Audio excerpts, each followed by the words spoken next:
यार जितने लोग वीडियो देख रहे हैं सबसे निवेदन है, ये वीडियो शुरू से अंत तक देखिएगा। और कल खेसारी लाल यादव जी का एक मूवीज रिलीज होने वाली है। वो मूवीज का नाम है राजा की आएगी बारात। जी हाँ, ये मूवीज कल सुबह रिलीज होगा SRK म्यूजिक पर। आप लोग तुरंत कल देखिएगा और ये मूवीज को ट्रेंडिंग नंबर 1 पर ले आइएगा। जी हाँ, 2023 में सबसे पहले फिल्म रिलीज होगा खेसारी लाल यादव जी का राजा की आएगी बारात। जी हाँ, और पवन सिंह जी का तो अभी को मूवीज का ट्रेलर भी नहीं आया 2023 में।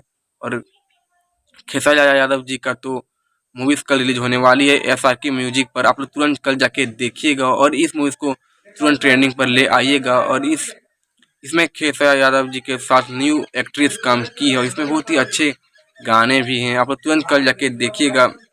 और पोस्टर देख सकते हैं मेरी स्क्रीन पर, राजा की आएगी बारात। जी हाँ, और आप हमारे चैनल पर नए हैं तो हमारे चैनल को सब्सक्राइब कर लीजिए। और आप खेसारी यादव जी के फैन हैं तो कमेंट कर जरूर बताइएगा।